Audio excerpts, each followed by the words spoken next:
Paul Stan's pen was seconds from touching the contract when the waitress leaned close and whispered, "Your translator is lying." The room didn't explode with shouting worse. It went completely silent.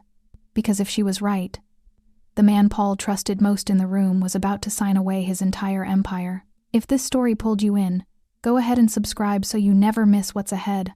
I've got another unforgettable story coming tomorrow. And while you're here, drop a comment and tell me where you're watching from. I love seeing people tuned in from all over the world. Okay, let's get back into it. A lie does not always arrive with a raised voice or a shifting eye. Sometimes it comes dressed in precision, spoken softly, translated cleanly, and handed across a table as though it were the truth all along. In the gilded hush of the Meridian's private dining suite, where old money moved in silence and chandeliers hung low enough to feel like judgment, a deal was being made. And somewhere inside it, molecule by molecule, a betrayal was already breathing. Nancy Moore moved between the table settings the way water moves through stone, without announcement, without resistance. Her white shirt was pressed to a fault. Her dark vest absorbed the low amber light. To the men at the table, she was a pair of careful hands, a tilted decanter, a presence designed to serve and then dissolve. No one looked at her the way you look at someone who matters. That was exactly why she was dangerous tonight. She had worked the Meridian's private floor for 2 years, long enough to understand its particular silence, the kind that only exists when powerful men have agreed, without words, that certain conversations will never leave the room. Long enough to recognize, without being told, that tonight's booking was not a celebration, it was a transaction. The kind measured not in courses, but in consequences. The suite held one long mahogany table. Dark wood paneling absorbed the chandelier's warm glow. White plates sat untouched. Crystal glasses caught the light like held breath. 3 men occupied the far end of the table, and the weight of what they were doing pressed down on the room like weather. At the center sat Paul Stan. She had served him before. She knew what he was, not from the whispers that circulated among the staff, though there were plenty of those, but from the quality of his stillness. A man who has never been the most frightened person in any room he has entered holds himself differently. Paul Stan held himself like a locked door. His black suit jacket lay smooth across shoulders built for consequence. The collar of his black shirt sat open at the throat, where the edge of a tattoo rose just above the fabric. More ink mapped across both hands, dark, deliberate markings that stopped at his wrists, with the precision of a man who had chosen exactly how much of himself to display. His short hair was neat. His jaw was set. Before him on the table lay an open contract, several pages thick, and his right hand held a pen that hovered just above the signature line. He was close to signing. Across from him sat Mr. Lee, older, composed. His gray suit was immaculate, his burgundy tie knotted with quiet authority. He sat with the particular patience of a man who had traveled a great distance and fully intended to leave with what he had come for. His hands rested flat on the table, still as stone. His eyes moved slowly, carefully, the way a man's eyes move when he has learned that rooms like this one reward attention. Between them, not seated, but positioned, stood Victor Hale. Nancy knew him by reputation more than presence. Polished, unhurried. His Mandarin rolled out like silk from a sleeve, effortless and convincing, the kind of fluency that makes everyone in earshot relax their shoulders. He was the bridge, the trusted one. Paul Stan had brought him to every overseas negotiation for years. When Victor spoke, Paul listened without looking up, with the complete and unconditional attention of a man who has decided, long ago, that trust is the same as certainty. Nancy approached the table from the left. Her job was the wine. She lifted the decanter, dark red, expensive, already opened and breathing, and began to fill Paul Stan's glass. She moved carefully, unhurried, the way she had been trained, and then she heard it. Mr. Lee spoke. His Mandarin came out measured and firm, the tone of a man setting a boundary rather than making a request. Nancy did not catch every word. She had never been fluent, had never claimed to be, but certain phrases landed with a clarity she could not dismiss. Her father's voice was somewhere behind them, patient and low, the way he had always sounded when he was teaching her something he believed she needed to know. This condition is not flexible. She heard it, clearly, unmistakably. Victor did not pause. His English came out smooth and immediate. Mr. Lee says he is hopeful this particular term can be worked around. Nancy's hand steadied on the decanter. She told herself her Mandarin was imperfect. She told herself 2 years of neglect had blurred the edges of whatever her father had given her. She told herself a professional translator, a man Paul Stan had trusted for years, could not be doing what she thought she had just heard. She moved to the next glass. Mr. Lee spoke again.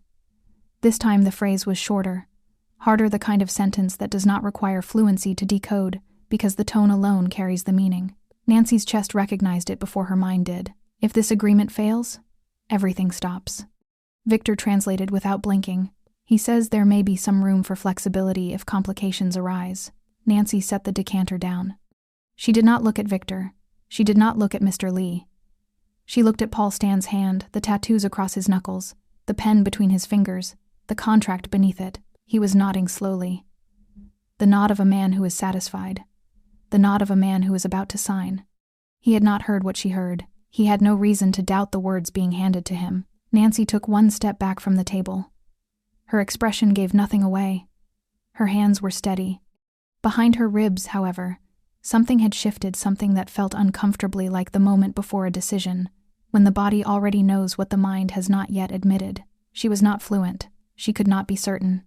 But she had been taught, by a man who believed language was the most honest thing a person could carry, to trust the moment when words and meaning stopped matching, and those words did not match. She looked at the contract. She looked at the pen. She picked up the decanter, and she went back to the table. Some memories do not live in the mind. They live in the body, in the hands, in the throat, in the particular way a familiar sound moves through the chest before the brain has time to name it. Nancy Moore had not thought about her father's Mandarin lessons in years, not deliberately, not with any intention of returning to them. But memory, she was learning, does not ask permission before it comes home. She stood just inside the kitchen pass, her back to the dining room, the decanter still in her hand. The sounds of the suite filtered through the door behind her, the low exchange of voices, the soft scrape of a pen, the occasional clink of crystal. Ordinary sounds, the sounds of business being conducted over good wine in an expensive room. Except she knew, now, that not everything in that room was what it sounded like. She set the decanter on the counter and pressed her fingertips flat against the cool steel surface. Shanghai. The word arrived without invitation. And with it, everything attached to it. Her father's name was Robert Moore, and he had spent 11 years working cargo logistics along the Shanghai port routes before Nancy was old enough to understand what that meant. By the time she was 7, he had already returned thinner, quieter, with a duffel bag full of worn clothes and a language folded into him like a second skeleton. Mandarin. Not textbook Mandarin. Not classroom Mandarin.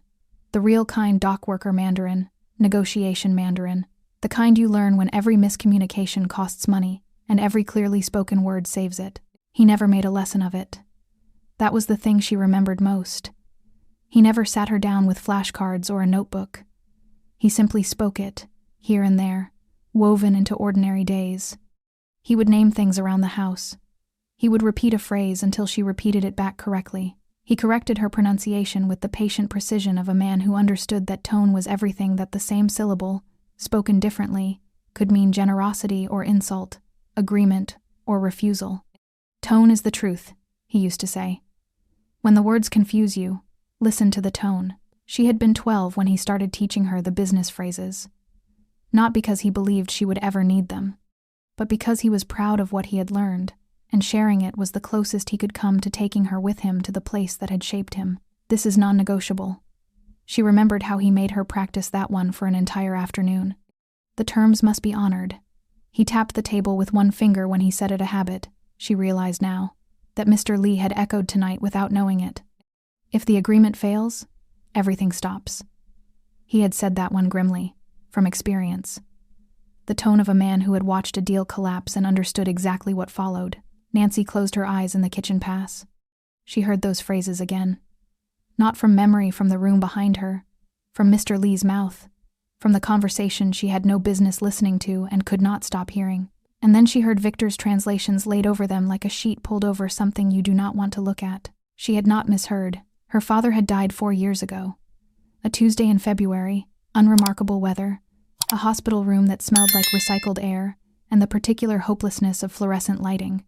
He had gone quietly, the way he had lived most of his life without requiring an audience for the difficult parts. Nancy had held his hand for the last 6 hours. She had not spoken much. Neither had he. There had been a moment near the end when he had said something in Mandarin, low and private, the way you speak when you are talking to yourself and have simply forgotten that someone else is present. She had understood every word. She had not told anyone that, not then, not since. It was the last thing he ever gave her, those words, in that language, in that particular tone that could only mean one thing. She had carried them the way you carry something fragile across a long distance, carefully, without looking down, trusting your hands to hold what your eyes cannot afford to watch. She had not expected the language to follow her here. The kitchen door swung open, and a colleague moved past her with a tray, glancing sideways. "You all right?" "Fine," Nancy said. "Just needed a moment." He moved on. The door swung closed. She picked up the decanter. She told herself, one final time, that she could be wrong. That 2 years on a Shanghai dock does not make a linguist. That a handful of childhood phrases absorbed across a kitchen table does not qualify her to challenge a man who translates professionally, who has built a career on the precision of language, who has been trusted by one of the most dangerous men in this city for years. She told herself all of this, and then she thought about tone. Tone is the truth, her father's voice. Patient, certain. The voice of a man who had learned the hard way that the most expensive thing in any negotiation is a misunderstood sentence. Mr. Lee's tone had not been flexible. Mr. Lee's tone had not been hopeful or accommodating or open to interpretation. Mr. Lee's tone had been the tone of a man drawing a line in the ground and waiting to see if the person across from him understood what it meant. Victor had handed Paul Stan something else entirely, and Paul Stan, pen in hand, contract beneath it, had accepted it without question, because he trusted Victor, because why would he not? Nancy stood very still for one moment longer. She thought about trust, about what it costs a man like Paul Stan to extend it, and what it costs him when it is quietly turned against him in a room full of expensive wine and careful words. She thought about what her father would have done. She already knew the answer. She pushed through the kitchen door, decanter in hand, and walked back toward the table. There is a particular kind of silence that exists only in rooms where large amounts of money are about to change hands. It is not empty silence. It is loaded silence, the kind that hums beneath polished surfaces and measured voices, invisible but present, the way electricity runs through walls without ever being seen. Nancy had worked the Meridian's private floor long enough to recognize it. She had simply never been standing inside it before, listening for something specific. She returned to her station at the side of the room, close enough to serve, far enough to be forgotten. The conversation had resumed. Victor stood between the two men with the relaxed authority of someone who has occupied this position many times, the indispensable center, the necessary bridge, the one without whom nothing moves. He gestured occasionally as he spoke, unhurried, his voice modulated to project calm competence. Paul Stan sat back slightly in his chair now, the pen resting between 2 fingers. Mr. Lee had produced a second document thinner, folded once and laid it beside the original contract. Nancy watched Victor's hands as he spoke. She did not know why. Something about the way he held them palms slightly outward when translating into English, closed loosely at his sides, when translating into Mandarin, made her feel as though she were watching a performance that had been rehearsed until the seams no longer showed. She lifted a water glass from the adjacent setting and moved toward the table. The deal, as far as Nancy had been able to piece together across the evening, was substantial. Paul Stan's shipping network, the legitimate face of it, at least operated across several continents.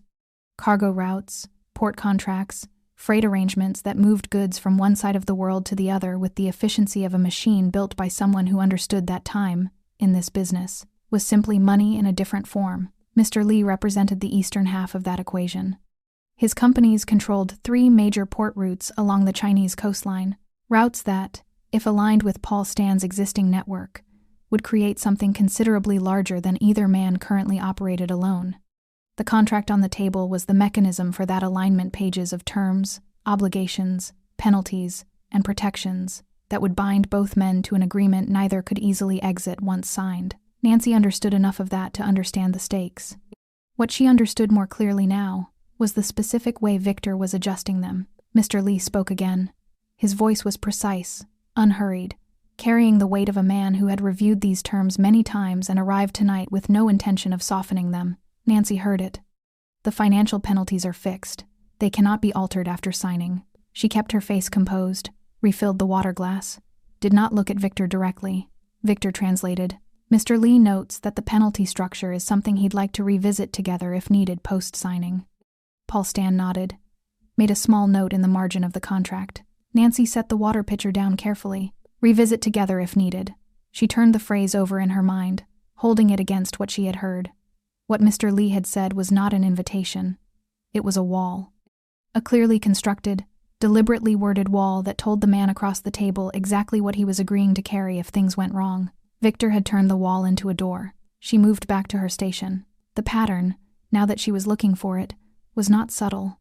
It was only invisible if you were not listening in both directions simultaneously, which, she understood, was precisely the condition Victor was counting on. Paul Stan spoke no Mandarin.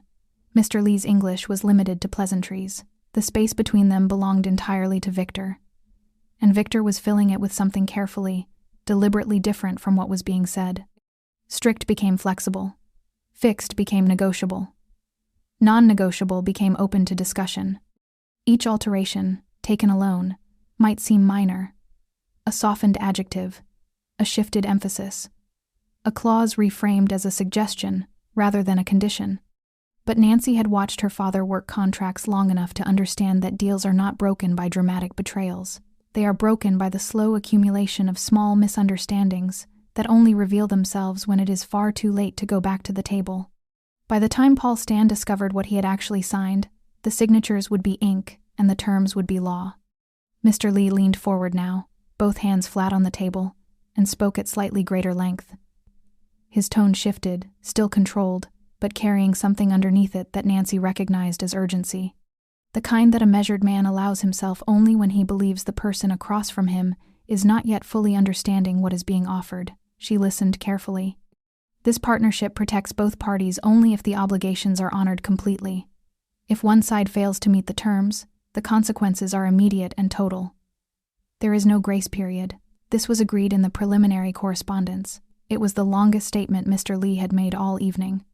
Victor let a brief, professional pause follow it, the pause of a man who is translating something complex and wants to appear thorough. Then he spoke. Mr. Lee wants to emphasize how much he values the spirit of mutual cooperation here. He sees this as a long-term relationship built on goodwill, and he's confident both parties will find the terms straightforward. Paul Stan looked up from the contract for the first time in several minutes. He met Mr. Lee's eyes across the table. Mr. Lee held his gaze steadily, waiting, with the expression of a man who has just said something important and is watching to see whether it has landed correctly. It had not landed at all. Paul Stan smiled brief, controlled, and looked back down at the contract. "Tell him I appreciate that," he said to Victor. "We're almost there." Nancy stood at her station and felt something cold move through her chest. Almost there. The pen was back in Paul Stan's hand. The contract was open to the final page. Outside the suite, the rest of the restaurant continued its ordinary evening glasses clinking, low laughter, the sound of a world that did not know what was happening in this room. Nancy looked at the signature line. She looked at the pen. She thought, almost there. And she thought, not yet. There are moments in a person's life that do not announce themselves as turning points. They arrive dressed as ordinary evenings, a shift that runs long, a table that stays late, a conversation you were never meant to hear. You only understand what they were later, when you are looking back at them from a distance and can finally see the shape of what happened. Nancy understood that tonight was one of those moments. She stood at her station with the decanter in her hand and watched Paul Stan's pen hover above the contract's final page, and she felt the specific weight of a decision that had not yet been made pressing down on her from both sides simultaneously. The weight of speaking, the weight of silence, both were heavy. Only one was something she could live with. But before she understood why, she had to go back. 2 years ago, on a Thursday in November, Nancy Moore's life had come apart without warning. Her mother had collapsed at home, a rupture, swift and catastrophic, the kind that does not give you time to prepare or negotiate. The ambulance arrived quickly, the hospital less so. By the time Nancy reached the emergency ward, breathless from running 3 blocks in the wrong shoes, her mother was already behind doors she was not permitted to pass through, and a woman at the admissions desk was explaining, with the practiced sympathy of someone who has delivered this particular news many times, that treatment authorization required a financial guarantee. The number she was given was not possible. Nancy had savings, the careful, modest savings of someone who had been building toward something without being entirely sure what. They did not cover a third of what was needed. Her mother had no insurance that applied. Her father was 4 years gone. There was no one else. She remembered standing in that corridor with her phone in her hand, cycling through contacts the way a drowning person cycles through options, not because any of them are good, but because the alternative to trying is unthinkable. She called 3 people, left 2 voicemails, heard one genuine apology from someone who meant it, but could not help. She was sitting on a bench outside the admissions office. Not crying, she was past crying. She had reached the flat, gray country on the other side of crying when the Meridian's floor manager appeared beside her. She had not expected him. He had not explained how he knew where she was. He simply sat down, told her quietly that arrangements had been made, and handed her a folded piece of paper with a reference number on it. When she asked who, he shook his head once, gently, with the expression of someone delivering a message they have been asked not to elaborate on. She had known, even then. Paul Stan had been a regular at the Meridian for years, not conspicuous about it. He did not require ceremony or preferential treatment, or rather, he required it so completely that it had ceased to be noticeable. He came, he dined, he conducted whatever quiet business brought him there, and he left. The staff knew him, not personally, but enough. Enough to know that he had overheard, through some chain of information she never fully traced, the conversation Nancy had with the floor manager on the night her mother was admitted. Enough to know that he had made a call, signed something, sent someone. He had never mentioned it. Not that night, not the following week when he returned to the Meridian, and Nancy served his table with hands that shook slightly from exhaustion and relief. Not once in the 2 years since. He had looked at her the way he always looked at the staff acknowledgement without intimacy, the nod of a man who expected competence and received it, and that was all. No expectation, no leverage, no quiet reminder of what he had done. Just the act itself, clean and complete, dropped into the worst night of her life without fanfare. Her mother had recovered. Fully, eventually, slowly. She was alive. She was home. She was currently, at this moment, in an apartment 12 minutes from the Meridian, watching something on television and entirely unaware that her daughter was standing in a private dining suite, trying to decide whether to insert herself into a dangerous man's business dealings. Nancy thought about that apartment, that television, that ordinary, irreplaceable Thursday evening. None of it existed without what Paul Stan had done. She looked at him now across the room, the tattoos across his hands, the controlled set of his jaw, the pen moving slowly toward the paper as Victor spoke in smooth, unhurried English about goodwill and long-term relationships in terms that were, in fact, none of those things. Paul Stan was not a good man. She held no illusions about that. The world he occupied was not one she would defend or excuse or look away from under ordinary circumstances. The business conducted in rooms like this one, at tables like this one, was not the kind that appeared in public records or resolved itself through courts. She knew what he was. She also knew what he had done for her. Not because she was useful to him, not because there was anything to gain, not because the gesture would ever be acknowledged or repaid or even mentioned in daylight. He had done it because she was a person in a corridor who had nowhere left to turn. That was the thing she could not get around. That was the weight on the other side of the scale. Not obligation exactly, not debt in the transactional sense. Something older and simpler than that. The thing her father would have named immediately and without hesitation. You owe him the truth. Not because he is powerful, not because he is dangerous, not because staying silent might be noticed and remaining unseen is safer. Because someone who acts with that kind of quiet decency even once, even in a life otherwise built on harder things, deserves to know when the person beside him is lying. Nancy set the decanter down on the side table. She straightened her vest. She smoothed the front of her shirt. She looked at the contract beneath Paul Stan's pen. Almost there, he had said. Not yet. She thought. Not if she could help it. She picked up the decanter and walked toward the table. She was 4 steps from the table when Victor's phone vibrated. It was a small thing, barely audible beneath the ambient warmth of the dining room. But Victor heard it. She saw the slight shift in his posture, the almost imperceptible tightening of the hand at his side, and he excused himself with the polished ease of a man who has rehearsed even his interruptions. "One moment," he said to Paul Stan. Then to Mr. Lee, in Mandarin, something Nancy caught only partially an apology, brief and formal. He stepped away from the table, and moved toward the far end of the suite, near the heavy curtained alcove that separated the private dining room from the corridor beyond. Nancy stopped at the side table. She set the decanter down slowly. She did not follow him. She did not need to. The alcove was 12 feet away, and the suite, for all its grandeur, was not built for secrets spoken above a murmur. Victor's voice was low, controlled. The voice of a man maintaining composure for the benefit of whoever was watching, which, in that moment, he believed was no one. He was wrong. She caught it in fragments. Not all of it. Enough. The language shifted. Not Mandarin. Not the careful English he used for the table. Something faster, stripped of the professional polish, the way people speak when they believe the performance is temporarily suspended and only the real conversation remains. She heard a name, not Paul Stan's, but a title. The Network. She heard it twice, in the same flat tone you use for something you have already decided to dismantle. She heard, the clauses activate automatically.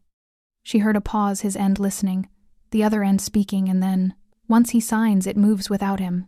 Another pause. Shorter. He won't understand what he agreed to until it's already done. Nancy did not move.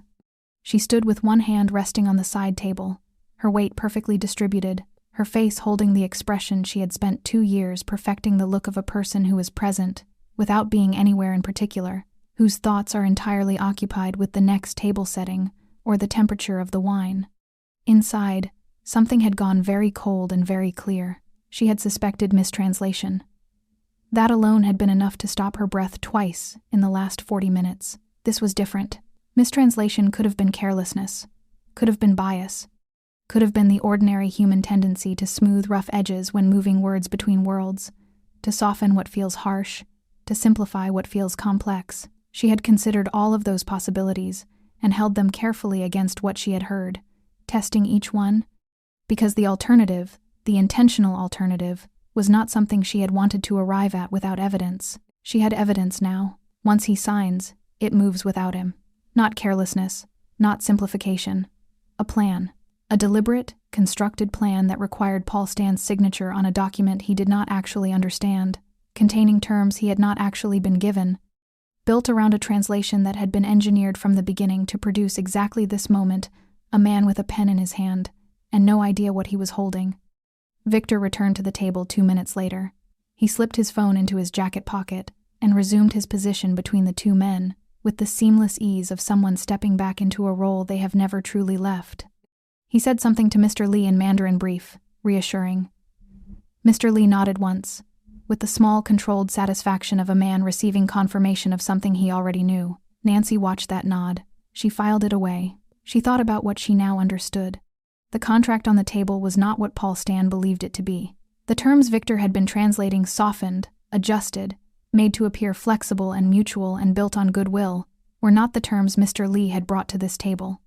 The real terms were underneath them, buried in the precise legal language of a document Paul Stan could not read in its original form, dressed in the friendly approximations Victor had provided as translation.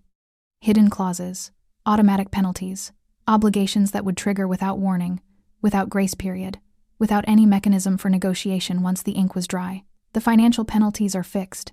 They cannot be altered after signing. She heard Mr. Lee's voice again in her memory, the urgency beneath the control, the careful emphasis of a man who believed, in that moment, that he was issuing a warning. He had not been issuing a warning to trap Paul Stan. He had been issuing a warning because he did not know Victor was burying it.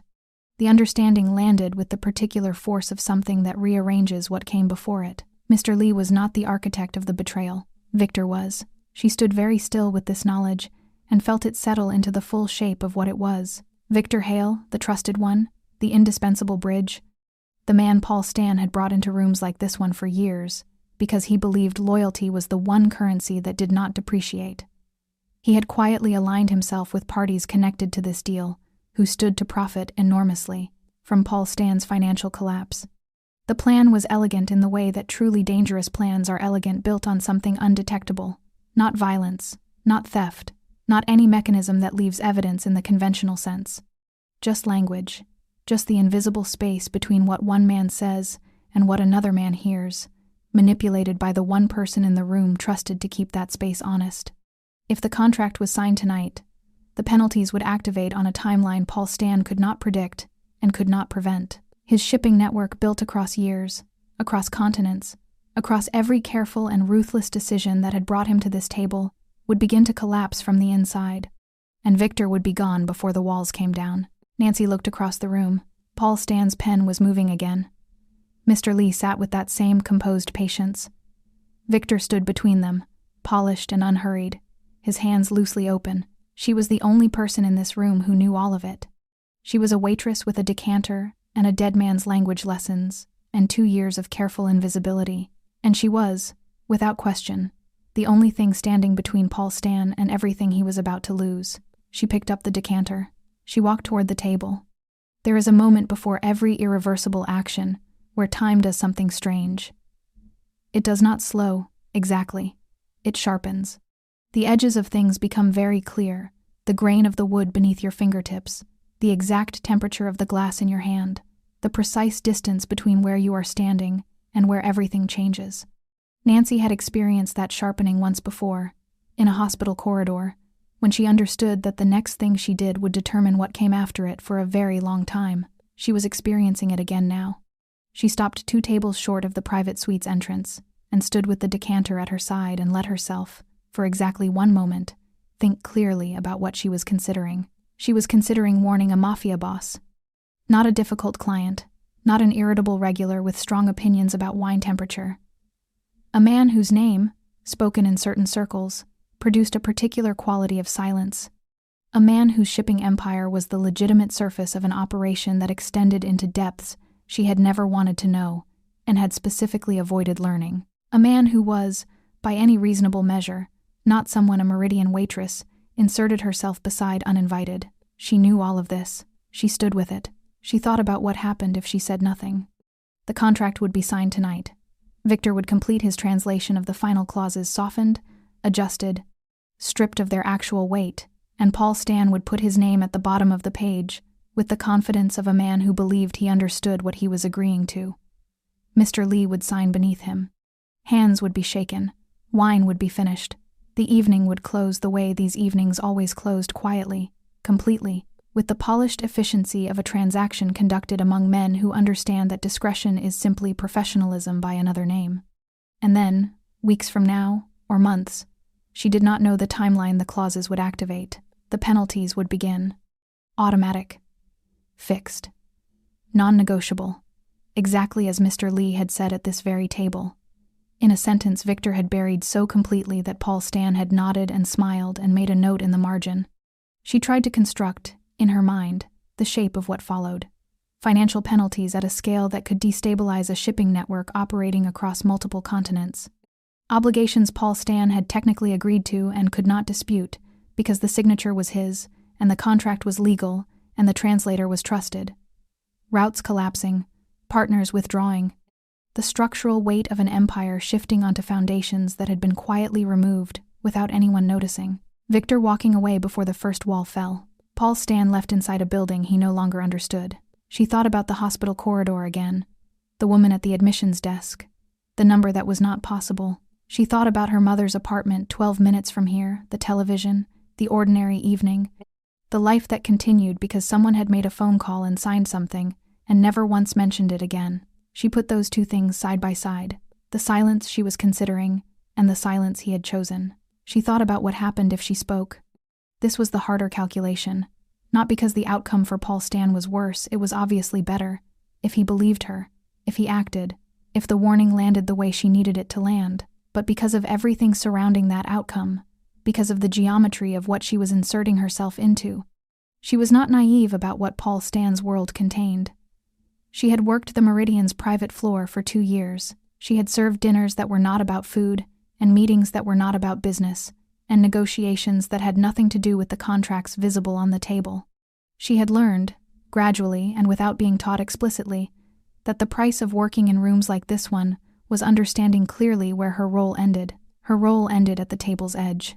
Whatever happened beyond it, the deals, the decisions, the men and their arrangements, was not her concern, and was not, under any circumstances, something she was equipped to involve herself in, except that she was already involved. Not by choice, not by design, but by the particular accident of a dead man's language lessons and a phone call she had not been meant to overhear, and a pattern of mistranslation she could not unhear, no matter how carefully she had tried. She was already inside it. The only question was whether she acknowledged that or pretended otherwise. She thought about fear. She gave it its full due, did not minimize it or dress it in courage it had not earned. She was afraid. Genuinely, physically afraid, in the way that manifests not as trembling, but as a heightened awareness of every exit in a room, every face, every hand. She was afraid of what Paul Stan might do if he did not believe her. She was afraid of what Victor might do if he understood what had happened. She was afraid of the broader machinery she had glimpsed through the alcove curtain, the other parties, the connected interests, the people for whom this plan was an investment that was now approximately one signature away from beginning to pay out. She held the fear. She did not put it down, but she thought about her father. Not the lessons, not the language, something simpler than that. The man himself, the way he had moved through the world with the particular unhurried decency of someone who had decided, somewhere along the way, that knowing the right thing and doing the right thing were not two different skills but one. When the words confuse you, he had said, listen to the tone. She listened to herself now. Beneath the fear, beneath the calculation, beneath every reasonable argument for staying at the table's edge where she belonged, the tone was clear. She knew what she was going to do. She had known since the alcove. She straightened her vest. She steadied the decanter.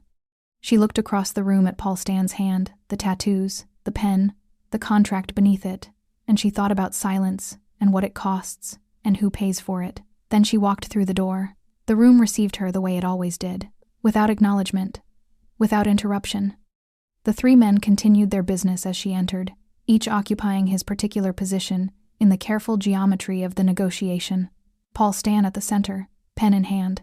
Mr. Lee across from him, composed and waiting. Victor beside them both, polished and present. The indispensable bridge between two worlds that Nancy now understood he had spent the entire evening quietly burning. She moved to the wine station first. Not because she needed to. Because she needed a reason to cross the room that did not announce itself as anything other than service. Because she had learned, in 2 years on this floor, that the most effective way to move through a room full of powerful men was to give them no reason to watch you do it. She lifted the decanter. The burgundy wine caught the chandelier light as she tilted it deep red, nearly opaque, the color of something that cannot be taken back once it has been spilled. She noted the small, involuntary poetry of that and set it aside. This was not a moment for anything, except precision. She crossed to the table. Victor was speaking. His English came out in the same measured cadence she had been listening to all evening. Smooth, unhurried, calibrated to project competence and calm. He was translating something Mr. Lee had said moments earlier. Nancy did not catch all of it.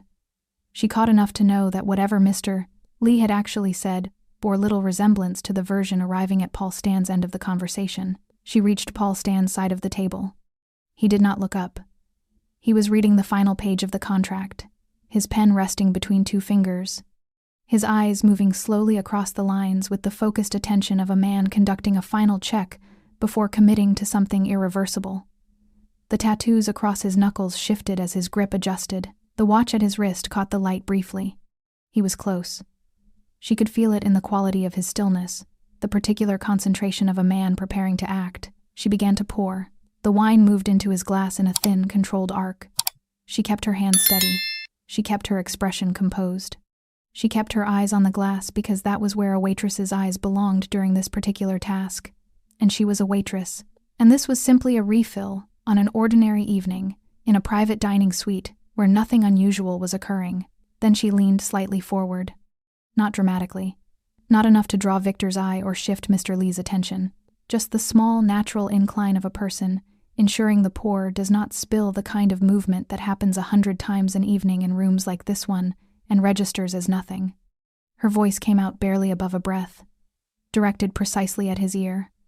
Quiet enough that the words existed only in the 6 inches between her mouth and his head. Sir. A pause. 1 beat. Long enough for the word to land. Your translator is lying. Paul Stan did not react the way she had feared he might. He did not jerk back. He did not look up sharply. He did not produce any of the sudden, visible responses she had been bracing for during the entire walk across the room. The responses that would have drawn Victor's attention and collapsed whatever fragile window she had just opened. He went still. Not the stillness of surprise, something different, deeper. The stillness of a man whose entire system has just received a signal that overrides every other process and requires a moment to be fully integrated. She had seen that quality of stillness in him once before, early in her time at the Meridian, when a man at an adjacent table had said something she hadn't caught, and Paul Stan had simply stopped moving for 3 full seconds before responding. She had wondered then what it meant. She understood it now. It was the stillness of someone recalibrating, taking the new information and running it against everything that preceded it. Not reacting until the calculation was complete. His pen stopped. Halfway across the paper. The signature incomplete, barely begun. The first letter trailing off into nothing, as the hand that held it ceased its motion without drama or announcement. He did not look at her. He did not look at Victor. He looked at the contract. And Nancy straightened up, adjusted the decanter, and took one precise step back from the table, back into the role she had briefly, invisibly departed, and stood with her hands composed, and her face arranged, and her heart making more noise than she would have preferred. 3 seconds passed. They were among the longest seconds of her life. Victor had not noticed. He was completing his translation of something, his voice continuing its measured flow, his hands making one of the small accompanying gestures she had catalogued all evening. Mr. Lee was listening with his characteristic composed patience, his eyes on the space between the documents. Neither of them was watching Paul Stan's pen. Neither of them had heard. 4 seconds. Paul Stan's jaw moved. Barely. The muscle at the corner tightened once the single, involuntary tell of a man who has received something that his face has been instructed not to show. 5 seconds. He lifted his eyes from the contract. Not toward Nancy, not toward Victor directly, but into the middle distance, that unfocused point above the table, where a person looks when they are seeing something internal rather than external. He held that gaze for exactly 2 seconds. Then he set the pen down. Not with emphasis. Not with the sharp, decisive motion that would have signaled to everyone in the room that something had changed. He set it down the way you set something down when you have simply decided, quietly, that you are finished holding it for now. A small movement, barely perceptible, but final. Victor's voice continued for another few words, and then slowed, registering the silence where Paul Stan's response should have been. He looked at Paul Stan. Paul Stan looked back at him. The room did not change. The chandelier continued its warm, indifferent glow. The wine sat in the glass, untouched. The contract lay open on the table with its signature line blank and waiting. But something in the air had shifted invisible, irreversible the way the air shifts in the moment before weather arrives. Nancy stood at the table's edge and did not move.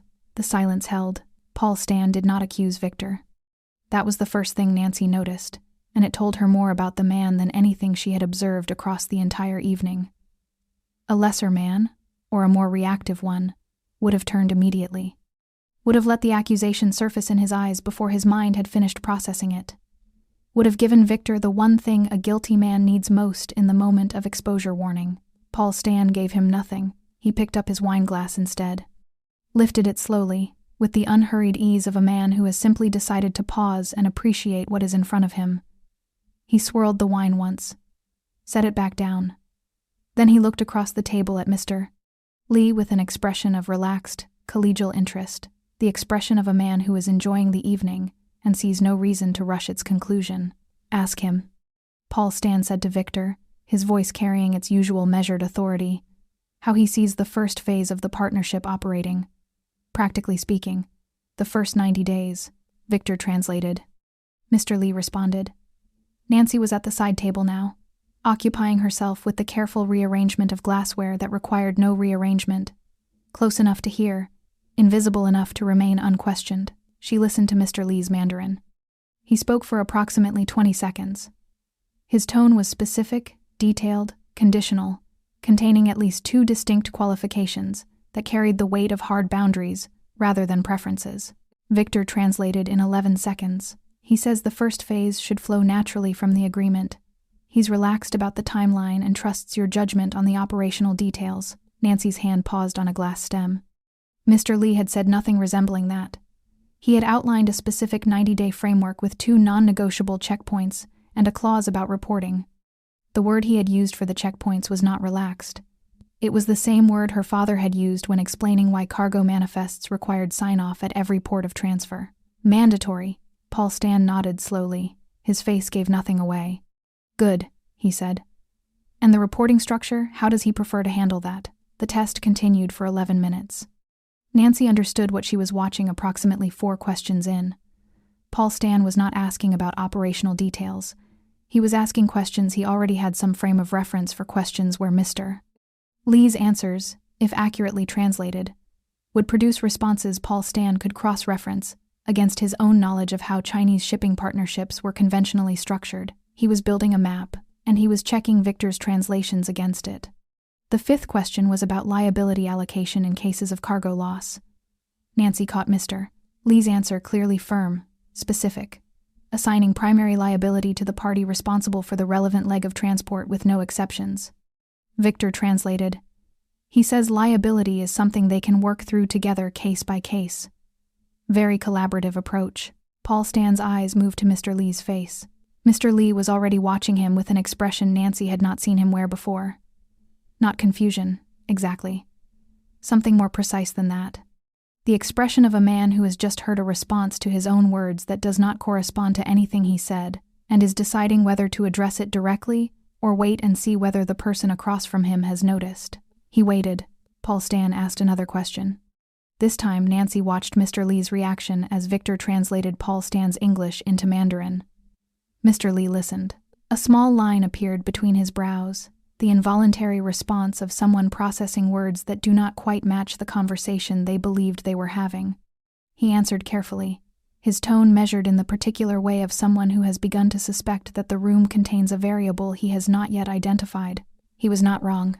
Paul Stan let the silence after Mr. Lee's answer sit for slightly longer than was comfortable. Then he said, without looking at Victor, "He seems uncertain about that." "Not at all," Victor said smoothly. "He's very confident, very aligned with your position." Paul Stan looked at Mr. Lee. Mr. Lee's expression was not confidence. It was not alignment. It was the careful, watchful neutrality of a man who has decided to become very still until he understands what is happening in this room. "Ask him," Paul Stan said, "what the penalty figure is, for a first-phase breach, specifically." Victor translated, or appeared to. Mr. Lee answered immediately, with the ease of a man reciting something he has reviewed many times. Nancy caught the number clearly. Her father had taught her numbers early, had drilled them at the kitchen table until she could produce them without thinking. It was not a small number. Victor translated it as approximately a third of what Mr. Lee had said. Paul Stan wrote something on the margin of the contract page. He looked at what he had written. He looked at the contract. He looked at Victor. Something shifted in the room. Not dramatically. Not with the sudden atmospheric violence of a confrontation arriving at full force. More like the moment when weather that has been building on the horizon finally reaches the ground. The change had been coming for some time. And now it was simply here. Paul Stan reached into the inner pocket of his jacket. He produced a phone, unlocked it with his thumb, navigated to something Nancy could not see what, and set it face up on the table beside the contract. Then he looked at Mr. Lee directly and spoke, not to Victor, to Mr. Lee, in Mandarin. It was not fluent. It was not the Mandarin of someone who had studied it formally or maintained it carefully. It was the Mandarin of someone who had picked up specific phrases across years of doing business with people who spoke it, functional, accented, limited in scope but precise in intention. He asked one question. Nancy understood it completely. "What number did you just give me?" The room went very quiet. Mr. Lee looked at Paul Stan for a long moment. Something moved behind his eyes. Recognition, reassessment, the rapid recalculation of a man who is revising his understanding of every exchange that has occurred in this room across the past 2 hours. Then he answered, clearly, the same number he had given before. Victor said nothing. Paul Stan looked at what he had written in the margin. He looked at Victor's translation. He set the pen down on the table with a gentleness that was somehow more final than any dramatic gesture could have been. And then he turned and looked at Victor with the full, undivided attention of a man who has been patient for exactly long enough. "Those aren't the same number," he said. Victor's composure held for approximately 2 seconds. Then it began, almost imperceptibly, to come apart at the edges, the slight tightening around the eyes, the barely visible adjustment of weight from one foot to the other, the swallow that happened too quickly and too deliberately to be anything other than what it was. There may have been a slight. "Victor," one word, No inflection, no anger, which was, Nancy understood, considerably more frightening than anger would have been. Victor stopped speaking. Paul Stan looked at him the way you look at something you have been holding for a long time and have just decided to put down permanently. "Leave the room," he said. Victor left. He walked to the suite door with the measured pace of a man who is investing his remaining composure entirely in the quality of his exit. The door opened. The door closed. The sound of it was very small in the large room. The silence that followed was different from any silence that had preceded it. It was the silence of a room that has finished being one thing and has not yet decided what it will be next. Paul Stan sat with both hands flat on the table, looking at the contract. Mr. Lee sat across from him, still and watchful, his expression carrying the particular gravity of a man who understands that something significant has just occurred and is waiting to learn the full shape of it. Nancy stood at the side table. She had not moved in 4 minutes. Paul Stan did not look at her. But something in the angle of his stillness told her, with quiet certainty, that he knew exactly where she was. He picked up the phone from the table, made a call, spoke 3 sentences in a low voice she could not hear, set it back down. Then he looked at Mr. Lee and said, carefully, in the limited Mandarin he possessed, "I need someone who speaks the truth." Mr. Lee held his gaze for a moment. Then he nodded. Once. Slowly. With the expression of a man who has just decided that this evening is not over. It was the first moment of genuine communication that had occurred at this table all night. The man Paul Stan sent for arrived in 14 minutes. Nancy knew this because she had not left the suite. No one had asked her to, and she had not volunteered to go. And in the particular charged stillness that followed Victor's exit, the normal protocols of the evening had quietly suspended themselves. She stood at her station and was present, and no one told her otherwise. The replacement translator was a woman mid-40s, dark jacket, the brisk, efficient manner of someone called away from something else, and professional enough not to show the inconvenience. Paul Stan exchanged 3 sentences with her before she took Victor's former position between the 2 men. She looked at Mr. Lee. She introduced herself in Mandarin. Mr. Lee studied her for a moment. Then he nodded. Paul Stan placed his hands flat on the table and said, "From the beginning, ask him to walk us through his understanding of the key terms. Everything." What followed was the most difficult 11 minutes Nancy had experienced in the suite that evening, and the evening had not been short on difficulty. Mr. Lee spoke carefully, methodically, with the patient precision of a man reconstructing something that has been damaged and wants to ensure the reconstruction is accurate. The new translator rendered his words into English with clean, unadorned directness, no softening, no adjustment, no editorial smoothing of the kind that Nancy had been listening to all evening from Victor's end of the room. The contract terms emerged in their actual form. The financial penalties were not flexible.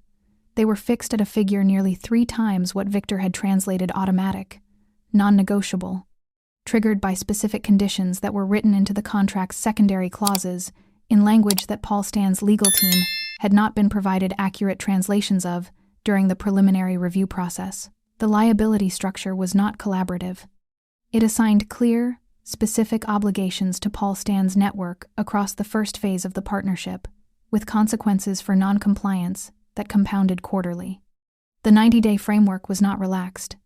It contained 2 mandatory reporting checkpoints with external audit requirements attached. None of this was hidden.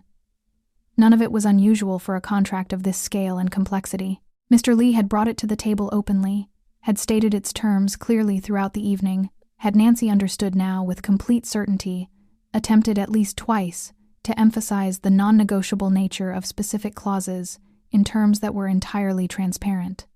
Victor had buried every one of them. Paul Stan listened to the accurate translations without interruption. His face was the same controlled mask it had been all evening. But Nancy, who had been watching him closely enough to catalog the small, involuntary tells beneath the mask, saw the moment the full picture assembled itself behind his eyes. The barely perceptible stillness that deepened into something more absolute, the slight adjustment of his jaw. He had trusted Victor for 6 years. She did not know the full history of that trust, how it had been built, what rooms it had been carried into, what decisions had been made on the basis of it. She did not need to know. She could see the weight of it in the quality of his silence as the accurate terms replaced the false ones, piece by piece, and the shape of what had been done to him became undeniable. When Mr. Lee finished, the new translator folded her hands and waited. Paul Stan said nothing for a long moment. Then he said, "Ask him if he knew." The question was translated. Mr. Lee's response was immediate, his tone carrying the unambiguous quality of a man who has anticipated this question and prepared for it. "He says no," the translator said. "He says his understanding was that both parties were receiving accurate information. He says he became concerned during the negotiation that some of his statements were not producing the expected responses. He assumed a communication difficulty. He did not assume deliberate manipulation." Paul Stan absorbed this. "Ask him if he still wants the partnership." Another translation. A longer response from Mr. Lee measured, careful, containing what the translator rendered as, "He says the terms he brought to this table are genuine. The partnership he proposed is genuine. What happened tonight was not his design. He says he would like the opportunity to begin the conversation honestly." Paul Stan looked at the contract. He picked it up. For one suspended moment, Nancy thought he was going to sign it, that the evening would resolve itself with the pragmatic efficiency of powerful men who have identified the problem, removed it, and returned to business. Instead, he folded it once and set it aside. "Tell him we'll talk again," he said. "Not tonight." Mr. Lee received this and nodded with the composed dignity of a man who understands that this is not a refusal, but a reset, and that a reset, given what had occurred, is a reasonable and even respectful response. Then Paul Stan did something Nancy had not anticipated. He stood up. Not to leave. He was still in the room, still present, still the largest force in a space that contained several significant forces. But he stood, which changed the geometry of everything, and he turned not toward the door Victor had exited through, not toward Mr. Lee, not toward the new translator, toward Nancy. She did not move. She kept her hands composed and her expression neutral, and looked back at him with the steady professional stillness she had spent 2 years perfecting, and had drawn on more heavily tonight than in all the preceding months combined. He looked at her for a moment that felt considerably longer than its actual duration. "You understood what he was saying," Paul Stan said. "It was not a question. Some of it," Nancy said. "Not all." "Enough. Enough," she agreed. He studied her with the focused attention of a man recalibrating something fundamental. Not just the evening, not just the contract, but some deeper calculation she did not have full access to. "How?" he said. "My father," she said. "He worked cargo logistics in Shanghai. 11 years. Paul Stan was quiet for a moment. "He taught you?" "Fragments," she said. "Tone, mostly. He always said tone was the truth." Something moved briefly across Paul Stan's face. Not softness, exactly. Something more austere than that. The particular expression of a man who has encountered something that has earned his acknowledgement without requiring his warmth. He nodded once.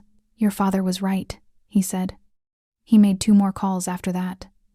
Brief, low, conducted near the window while Mr. Lee and the new translator spoke quietly at the table. Nancy understood, from the tone of both calls, that Victor's evening was not going to continue in any comfortable direction. She did not allow herself to feel anything particular about that. She had warned a man. What followed belonged to a world that was not hers to judge. When Paul Stan returned to the table, he spoke to Mr. Lee for several minutes through the new translator, not about the contract, but about the framework of a future conversation, the mechanics of trust, carefully rebuilt from its actual foundations, rather than the false ones Victor had constructed. Mr. Lee listened, responded. The exchange had a different quality from everything that had preceded it. Slower, more careful, real in the way that things are real when the performance surrounding them has finally been removed. Nancy began the quiet work of clearing the table. Her hands were steady. They had been steady all evening. She was, she realized, going to be all right. The suite emptied gradually. The way rooms empty when the business conducted in them has reached its natural conclusion, not all at once, but in a sequence that follows the resolution of tension the way air follows an open door. Mr. Lee departed first. He stood, buttoned his jacket, and exchanged a final exchange with Paul Stan through the new translator, brief, formal, carrying the particular quality of 2 men who have agreed to meet again under better conditions and mean it. At the door he paused, turned back, looked across the room at Nancy with an expression she had not expected. Not gratitude, exactly, because he did not fully know what she had done, but something adjacent to it. Recognition, perhaps. The acknowledgement of a man who understands that the evening's outcome was not entirely the result of the forces he had observed directly. He inclined his head toward her. A small, precise gesture. Then he was gone. The new translator followed, exchanging a few final words with Paul Stan, that Nancy did not try to catch. The door closed behind her with the soft, definitive sound of an evening moving into its final phase. The suite held 2 people now. Paul Stan stood beside the table, his jacket still on, his hands at his sides. The folded contract sat where he had placed it, set aside, not discarded, with the deliberate neutrality of something that might yet have a future in a different form. The chandelier continued its indifferent warmth above the polished wood and empty glasses and white plates that had held an entire evening's worth of conversation and concealment. Nancy cleared the last of the glassware onto the service tray. She was nearly finished. Another 4 minutes and the suite would be ready for the close of evening inspection, and she would return the tray to the kitchen and collect her things and walk the 12 minutes home and check that her mother was settled, and then sit somewhere quiet and let the evening decompress from the inside out, which she anticipated would take considerably longer than 12 minutes. She was lifting the tray when Paul Stan spoke. "How long did you know?" His voice was the same as it had been all evening, measured, carrying its own particular gravity. Not loud, but not requiring volume to be heard clearly in any room it occupied. Nancy set the tray back down. She considered the question carefully, because it deserved a careful answer. "I wasn't certain," she said. "Not for most of it. I heard things that didn't match. I kept telling myself my Mandarin wasn't strong enough to be sure, but you were sure enough." "Eventually," she said, when he took the phone call. Paul Stan was quiet for a moment. "You heard that?" "Fragments. The same as the rest of it." She paused, enough to understand the direction. He looked at her with that same quality of focused attention he had turned on her after the confrontation, the look of a man conducting an assessment that goes beyond the surface of what is visible. "You could have said nothing," he said. "Yes," Nancy said. "Most people would have." She did not answer that immediately. She thought about the corridor, the bench, the folded piece of paper with the reference number. She thought about her father at the kitchen table, patient and unhurried, tapping the surface once with one finger when he wanted her to understand that what followed was important. "I owed you," she said finally. "You know that." Paul Stan's expression shifted not dramatically, but perceptibly. The particular shift of a man who has been acknowledged for something he had not expected to be acknowledged for. He looked briefly away from her, toward the window, with an expression she could not fully read but recognized as the expression of someone who is deciding how to occupy an unexpected moment. "That was 2 years ago," he said. "It doesn't expire," Nancy said simply.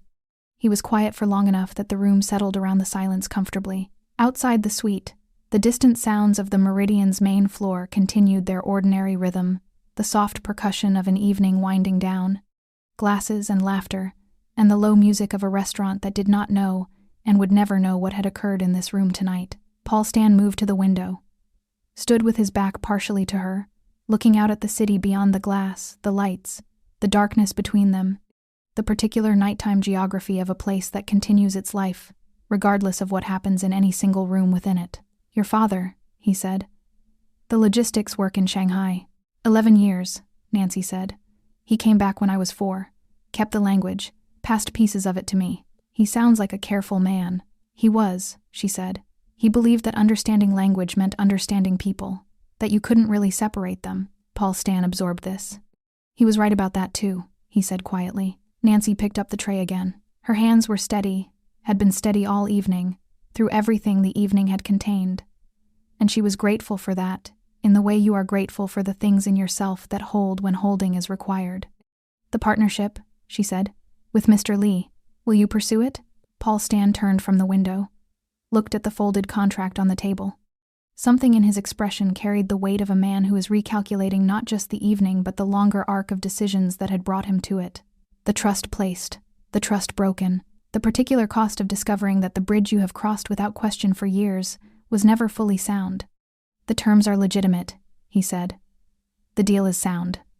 A pause. "Victor was the problem, not the partnership." "Then it survives," Nancy said. "Most things do," Paul Stan said, "if you catch them in time." She was at the door when he spoke again. "Nancy." She stopped, turned. He was standing beside the table, one hand resting on the folded contract, looking across the room at her with an expression that contained more than she could easily inventory: acknowledgement, reassessment, the particular gravity of a man who does not easily admit that he needed something he did not know he needed. "What your father taught you," he said. "It mattered tonight." Nancy held his gaze across the length of the room. "I know," she said. She pushed through the door. The corridor outside was bright and ordinary, and smelled like the kitchen and the close of a long shift.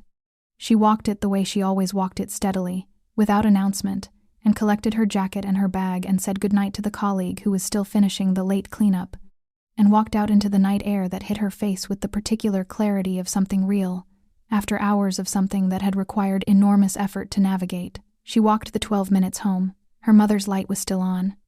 She stood outside the building for a moment, and looked up at the lit window, and thought about a hospital corridor, and a folded piece of paper, and a man who had made a phone call and never mentioned it.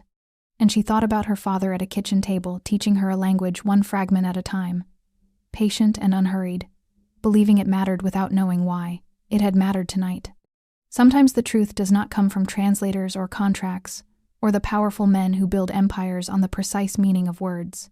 Sometimes it comes from someone standing at the edge of the table, close enough to hear, invisible enough to be underestimated, carrying a dead man's language in her chest like a compass that only works when everything else in the room has stopped pointing true north.